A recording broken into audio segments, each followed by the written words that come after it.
तो इस वीडियो में गाइस मैं आपको बताने वाला हूँ कि इस साल MBA CET 2025 एग्जामिनेशन का जो एग्जामिनेशन इंटरफेस है वो किस टाइप का जो है वो रहेगा। कहाँ पे गाइस आपको अपना जो आईडी पासवर्ड है वो डालना पड़ेगा, आपका पासवर्ड जो है वो क्या रहता है वो भी मैं आपको इस वीडियो में बताऊंगा। साथ ही में CET के पेपर में गाइस जो सबमिट का बटन है वही नहीं रहता है, तो पेपर कैसे सबमिट होगा, क्या आप बिफोर पेपर खत्म होने के पहले ही निकल सकते हो या फिर नहीं, एंड और भी बहुत सारी जो इंपॉर्टेंट चीज़ है वो मैं आपको बताऊंगा भी एंड एक्चुअल दिखाऊंगा भी, ताकि आपको पहले से ही सारी जो चीज़ है वो पता रहे एंड जब आप एग्जामिनेशन देने जाओ तो आपको कोई भी जो चीज़ है वो न्यू ना लगे। तो वीडियो पूरा एंड तक देखते रहिए एंड अगर आप इस चैनल पर न्यू हो गई तो सब्सक्राइब जरूर से कर लेना, ताकि आपको ऐसी इंपॉर्टेंट इन्फॉर्मेशन जो है वो मिलती रहे। तो वीडियो में आगे बढ़ने से पहले गाइस, अगर आपने अभी तक हमारे MBA CET के full length mock test series में एनरोल नहीं किया है गाइस, तो ज़रूर आप इसमें जो है वो एनरोल कर सकते हो। इसमें गाइस आपको एक्चुअल पूरे एग्जामिनेशन का जो फील है वो मिलेगा। साथ ही में गाइस प्रैक्टिस करने के लिए जो मॉक टेस्ट है वो आपको बहुत ही ज़्यादा हेल्प जो है वो कर सकती है। साथ ही में इससे आप अपना जो टाइम मैनेजमेंट करना है वो भी सीख सकते हो। यहाँ पे भी गाइज आपको same mark for review and same उसी टाइप के जो ऑप्शंस है वो मिलते हैं, तो आपको एक्चुअल एग्जामिनेशन वाला पूरा जो फील है वो इसमें जो है वो मिलेगा। इसके अलावा गाइज जब भी आप इस एग्जामिनेशन को जो है वो सबमिट करोगे तो यहाँ पे गाइज आपको डिटेल में पूरा उसका जो रिपोर्ट है वो मिलेगा, जिससे आपको समझेगा कि कितने क्वेश्चंस आपने जो है वो सॉल्व किए, कितने अनअटेम्प्टेड थे।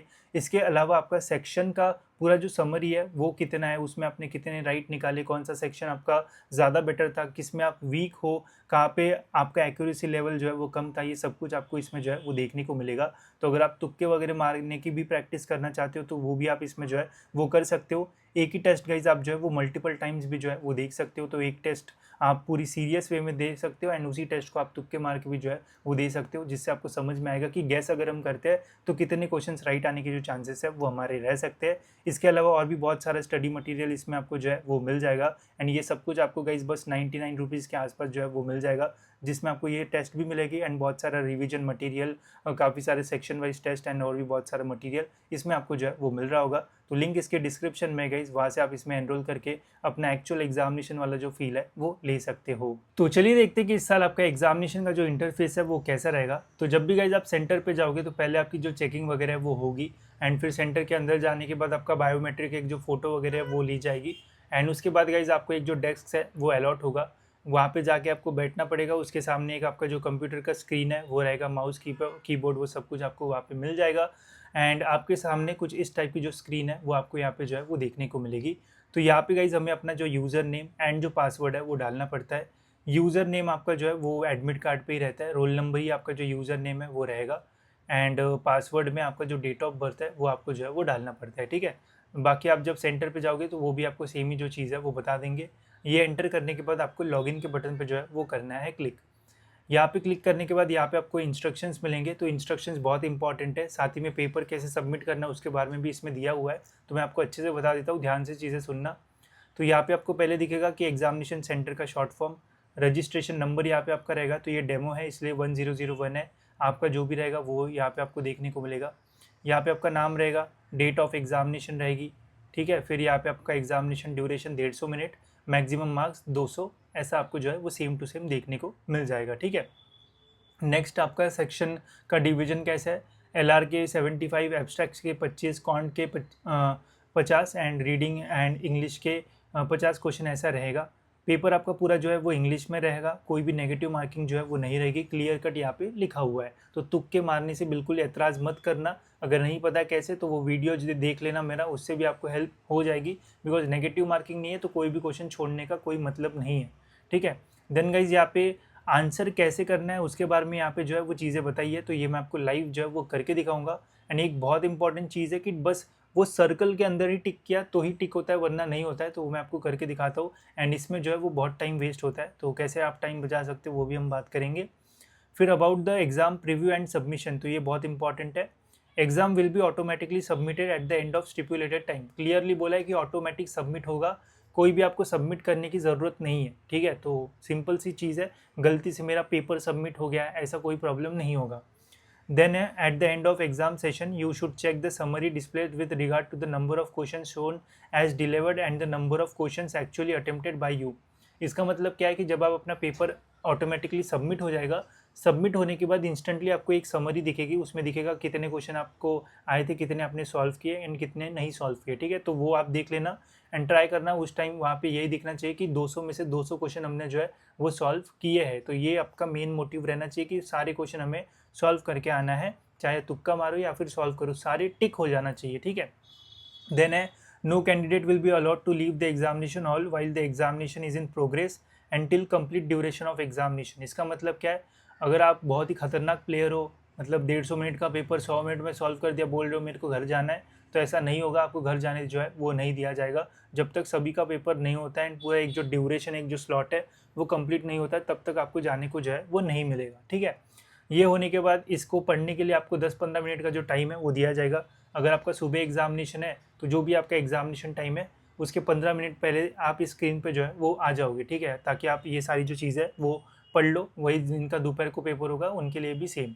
जैसे ही गाइज आपका एग्जामिनेशन का टाइम 1 मिनट पहले, मतलब सपोज 9 बजे एग्जामिनेशन है तो 8:59 को आपको बोला जाएगा कि बी रेडी। एंड जैसे ही गाइज 9 बजेंगे या जैसे ही दोपहर का एग्जाम का टाइम होगा तो आपको बोला जाएगा कि चेक बॉक्स पे टिक करो and I am ready to begin पे जो है वो टिक करो। अब इसमें ऐसा नहीं कि जो जल्दी स्टार्ट करेगा उसको ज़्यादा टाइम मिलेगा, ऐसा नहीं है। जैसे ही आप I am ready to begin पे क्लिक करोगे वैसा आपका एग्जाम का जो टाइमर है वो स्टार्ट होगा। आप देख सकते हो टाइमर जो है वो आपका स्टार्ट हो चुका है अब, एंड फिर हमारी एग्जामिनेशन जो है वो स्टार्ट हो जाती है, ठीक है। तो पहले 1-2 सेकंड, 3-4 सेकंड थोड़ा राहत की सांस लेना, एकदम मतलब ज़्यादा घाई गड़बड़ मत करना, नहीं तो प्रॉब्लम होता है, ठीक है। पहले देख लेना, इसलिए मैं ये वीडियो बना रहा हूँ ताकि आपको पहले से इंटरफेस पता रहे, नहीं तो कहाँ पे क्या है ढूंढते रहोगे, ठीक है। तो यहाँ पे आपको दिखेगा सबसे पहले सेक्शन का नाम, यहाँ पे आपका नाम रहेगा, यहाँ पे सेंटर का नाम रहेगा एंड यहाँ पे सेक्शन नेम रहेगा, जिसमें पहले आपको लॉजिकल रीजनिंग जो है वो देखने को मिलेगा अगर हमारा सेक्शन वाइज पेपर आता है तो, जिसकी मैक्सिमम चांसेस है।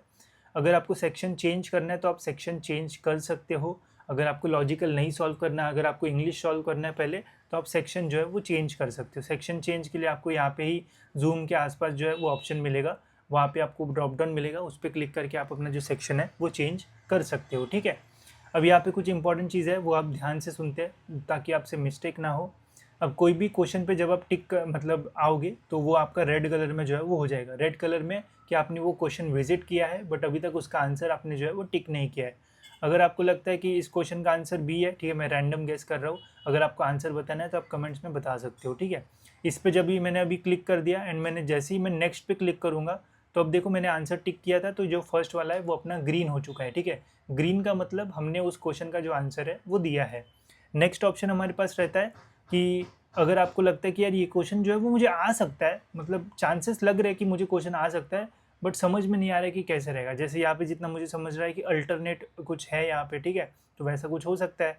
तो क्वेश्चन अगर आपको आ रहा है या फिर नहीं आ रहा है तो टाइम चाहिए, तो आप क्या कर सकते हो, उसको मार्क फॉर रिव्यू कर सकते हो। यहाँ पे ऊपर आपको एक ऑप्शन मिलेगा, इस पर क्लिक करोगे तो ये मार्क फॉर रिव्यू हो जाएगा, ठीक है। तो इससे क्या हो जाएगा कि बाद में आप इसे जो है वो सॉल्व कर सकते हो, आप नेक्स्ट की ओर जो है वो बढ़ सकते हो, ठीक है। अगर आपको लगता है कि मार्क फॉर रिव्यू करने में ज़्यादा मतलब नहीं है, मार्क फॉर रिव्यू हम कर देते हैं बट क्वेश्चन के आंसर को एक बार जो है वो हम टिक कर देते हैं, ठीक है, ताकि अगर गलती से लास्ट में टाइम नहीं बचा तो हमारा आंसर जो है वो तो कंसिडर किया जाएगा, ठीक है। तो आप टिक करके नेक्स्ट करोगे तो क्या होगा, मार्क फॉर रिव्यू तो हो जाएगा बट उसके आगे एक टिक रहेगा। इसका मीनिंग क्या है कि आपने मार्क फॉर रिव्यू किया है बट उस क्वेश्चन का आंसर आपने एक जो है वो मार्क किया है। तो ऐसे कंडीशन में भी अगर सपोज गलती से एट द एंड आप यहाँ पे विजिट नहीं कर पाए तो ये क्वेश्चन का आंसर जो है वो कंसिडर किया जाएगा। बहुत सारे लोगों को डाउट होता है कि मैं मार्क फॉर रिव्यू करूँगा तो क्या वो क्वेश्चन का आंसर कंसिडर किया जाएगा, उसमें मुझे मार्क्स मिलेंगे। मार्क्स आपको मिलेंगे अगर आप उसको मार्क फॉर रिव्यू करके उसको टिक कर रहे हो। अगर आप टिक ही नहीं कर रहे हो कोई भी ऑप्शन को तो फिर तो क्या ही मतलब है, मार्क्स मिलेंगे ही नहीं, ठीक है। तो इसका जो है वो ध्यान रखना। एंड एक और इम्पॉर्टेंट चीज़ मैं आपको बता देता हूँ जिससे ज़रूर आपको हेल्प होगी। जब भी गाइज आप अपना पेपर सबमिट कर रहे होगे या फिर एकदम लास्ट मिनट रहेगा आपका एग्जामिनेशन का, तो ये जो समरी है ना वो चेक कर लेना। इसमें क्या चेक करना है आपको कि मैक्सिमम आपके जो ग्रीन है वो रहना चाहिए, रेड आपका 0 रहना चाहिए, ग्रे आपका 0 रहना चाहिए, मार्क फॉर रिव्यू ये भी आपके जो 0 है वो रहना चाहिए। Answered and mark for review यहाँ पे अगर 0 नहीं भी रहेगा चलेगा, बिकॉज ये आपके जो है वो कंसिडर किए जाएंगे। तो रेड, ग्रे एंड ये जो पहला पर्पल वाला है ओनली मार्क फॉर रिव्यू, ये आपके 0 रहना चाहिए। तो इसका मीनिंग क्या होगा कि आपने पेपर में कोई भी जो क्वेश्चन है वो छोड़ा नहीं है, सभी क्वेश्चंस के जो आंसर है वो दिए हैं। तो ये सिंपल सी टिप है जिससे आप ये जान सकते हो कि आपके सारे क्वेश्चंस आपने सॉल्व किए हैं या फिर नहीं। बिकॉज बहुत सारे लोग क्या करते हैं वो ये नहीं देखते वो सेक्शन चेंज कर करके देखते कि मैंने कितने क्वेश्चन सॉल्व किए, कितने क्वेश्चन सॉल्व नहीं किए, तो उतना देखने की ज़रूरत नहीं है। बस समरी चेक करो, अगर रेड 0 है, ग्रे 0 है एंड ये mark for review without any tick, यहाँ पे जैसा टिक है यहाँ पे टिक नहीं है, ये 0 है, तो समझ लेना कि आपने सभी क्वेश्चंस के जो आंसर है वो टिक किए हैं। ठीक है, तो ये थी एक बेसिक सी चीज़ जिससे आपको हेल्प हो सकती है। इसके अलावा और एक इम्पॉर्टेंट चीज़, बहुत सारे स्टूडेंट को मैंने देखा है कि लास्ट में वो गेस करने जाते हैं। अब गेस जब आप करने जाओगे ना तो आपको एक प्रॉब्लम महसूस होगा, क्योंकि हमें माउस से गेस करना पड़ता है, मतलब माउस यूज़ करना पड़ता है। माउस से आपको एकदम प्रिसाइजली जो है इस सर्कल के अंदर जो है वो टिक करना पड़ेगा। सर्कल के बाहर टिक करोगे, मैं प्रेस कर रहा हूँ, कुछ नहीं हो रहा है। ठीक है, आपको ये सर्कल के अंदर जो है वो टिक करना है। ठीक है, एकदम सर्कल के अंदर, तभी आपका जो टिक है वो होगा, वरना टिक नहीं होगा। एंड कभी कभी एकदम घाई गड़बड़ी में हम क्या करते हैं, माउस पे क्लिक कर देते हैं। इसका मतलब ये हो गया कि हमें लगता है कि टिक तो हो गया एंड नेक्स्ट कर देते हैं, बट एक्चुअल में वो जो है वो टिक नहीं होता, बिकॉज ये सर्कल के अंदर आना जो है वो डिफ़िकल्ट है।